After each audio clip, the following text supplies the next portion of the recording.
Hi, my name's Cameron Carlson with AnimeLocation.tv. I'm here at Matsuricon 2022 with my good pal, Mr. Kyle McCarley. How you doing? That's me. I'm good. How are you? So it's actually been a while since you and I had the chance to talk. It's actually been about 4 or 5 years. It was at Matsuricon 2018. How have you been in the last couple years? Life soldiers on, you know. I'm fine. I'm good. How are you? We're busy. We were very busy yesterday. I think I walked a total of 7 to 8 miles. Okay. Because I had to run up and down this entire convention hall from point A to point B the entire afternoon. That's a fair bit of walking. Yeah. So going into your work, you worked on a great show that really pushed what music anime can be. Is Carol and Tuesday. Oh. How's it like being part of it and seeing the success? I mean, I watched it. I bawled my eyes out at the end. I love the music, the direction, the voice acting. I mean, it was such a beautifully impactful show. So what was it like getting to work on that? I love that show. It's one of those rare animes where it translates really easily because it's not so ingrained in Japanese culture. Right. In fact, there's a lot of effort made to make it pull from just the world culture. So it was really easy to localize, which is fun, Yeah. and it's such an impactful story. I am fogging up my glasses.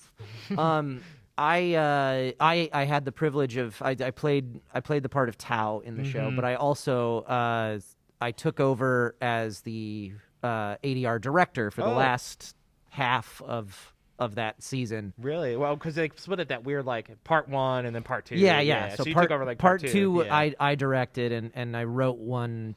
I script adapted one episode in part 1 okay. for Erica Mendez was the script adapter and director for the first half. So it was really cool to have my fingerprints all over that show. And it's a lot of fun. I just say, really like it.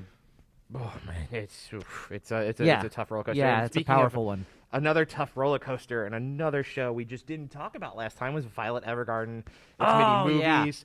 What was it like working on such an emotionally heavy show? I mean, like it's one of my favorites. I cannot stop watching it. I've watched it I think 3 times I actually bought it. I watched it on Netflix and then bought it physically.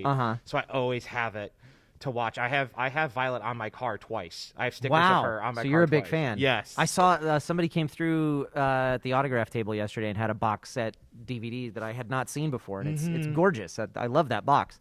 To be honest, I don't I play Claudia Hodgins in the show, who is like he's fairly important to the story, but he's not around for a whole lot of it. No, but he's So- like that little like. Yeah, so Like the like little push. I get little bullet points of mentorship Yeah. for Violet throughout the series, but that's about it. So I miss most of the really impactful storytelling that happens when Well, I'm in the booth. Your character, in my opinion, actually is impactful. Period. Even if you're not seeing it. Right, And that's what I mean. Like yeah.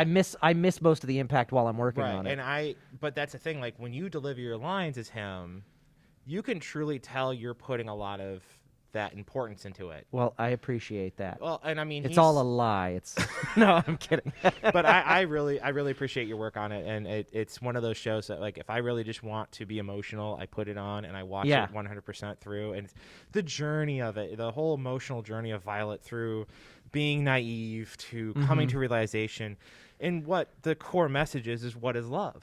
Right. What is love? Yeah. And your character and Violet are figuring it out together with the supplementary characters and their stories, and really it devolves into this long, what is the meaning of what is love? Yeah. And it takes on And nuances and differences depending on the person, their relationships, their life, everything. It's beautiful. Yeah. I love being a part of stories like that. Yeah. So another one, another show you get to work on is Kami Cannot Communicate. How much fun was working on this project? Oh, Comey. It's Comey. Okay. Yeah, Comey Can't Communicate. It's a new one. It's been out on Netflix for I don't know a few months. Yeah. And we just wrapped up. Can I say that? I think I can. We just wrapped up recording on season 2. And it's really cute. It's a very cute show, and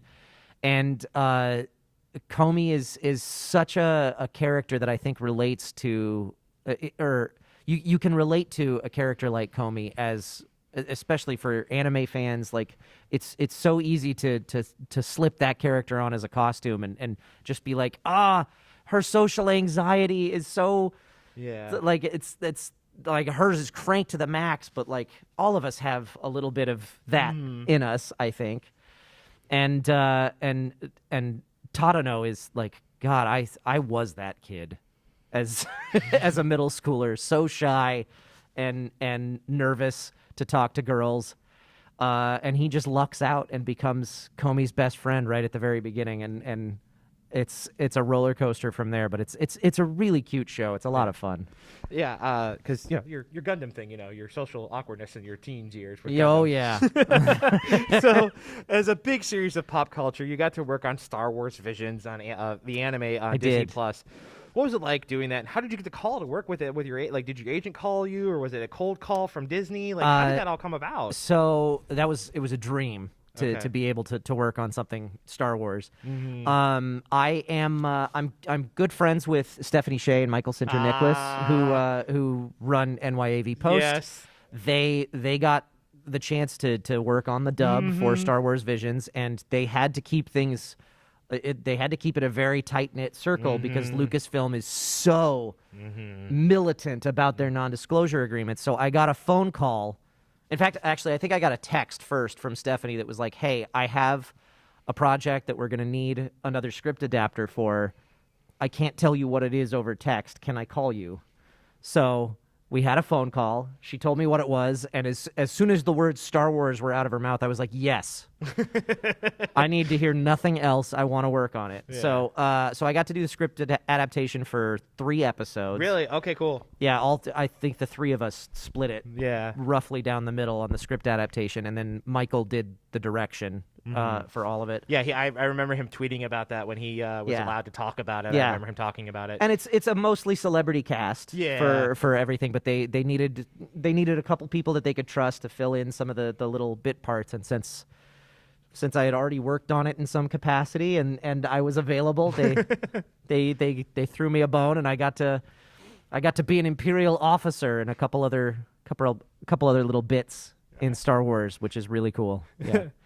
That sounds like a dream, man. So now you also worked on the Cartoon Network show Infinity Train. How did that all come about? How much fun was it working on that season? Because I remember when they promoted it, they used Crazy Train from Ozzy Osbourne as the welcome aboard. Like, they actually played like the song to talk about that show. I was like, so is it a psychosis? Like, what's going on with the show?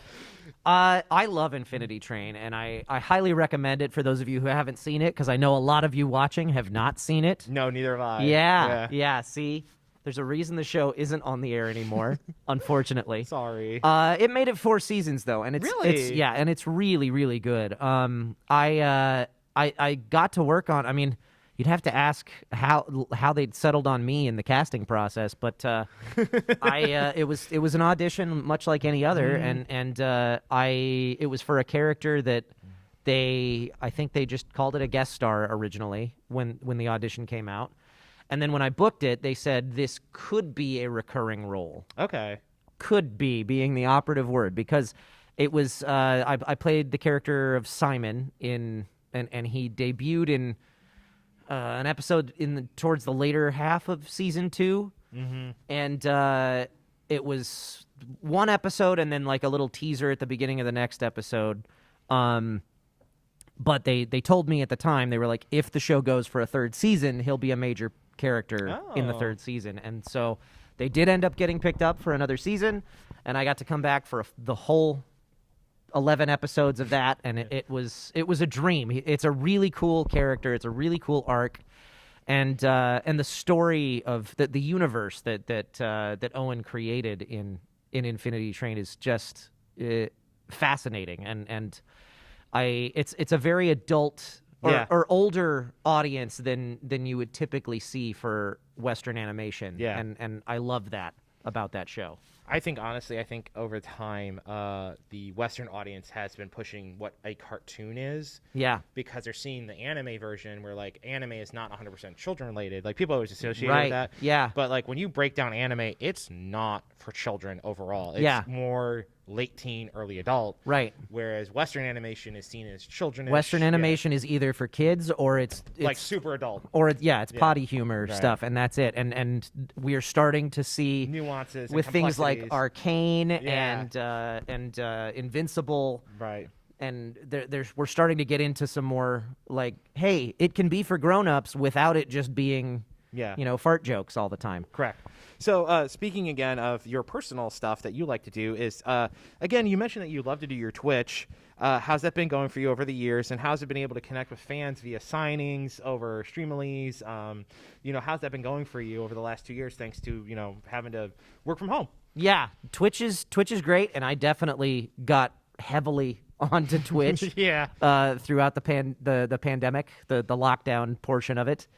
I have been streaming less lately. Mm-hmm. I kind of go through phases with Yeah. it, where I'm like I'm there weekly at least, and then all of a sudden I just won't be there for a few months. I am still streaming on. I have a board game channel Yeah. now that's BNB Tabletop on Twitch. So check it out if you're into board games. That is a passion project of mine that I'm sticking with for the foreseeable future, because I really, really enjoy sharing my love of board games with people. Yeah, because you work with Sung Wong every once in a while. Yes. Yeah, he's a great guy. Yeah. I've met him. We never had the chance to put him on camera, but I met him at a small anime convention in Lakeland Community College up in Lakeland, Ohio. And I met him up there, him and his wife, well before they moved from Michigan to L.A. And I could tell right away he was going to be a hit once he got out there. Yeah, I could yeah. totally tell. And I now that he's been into doing the board game stuff, he's a great guy. So the fact you're on board with him and helping him, Yeah, and and you guys we- are great collaborations together, I think it's a great passion. I go over to his house every once in a He's while. got that we cool play board table. games. He's got a great table. Yeah. the one where it all splits apart. Yeah.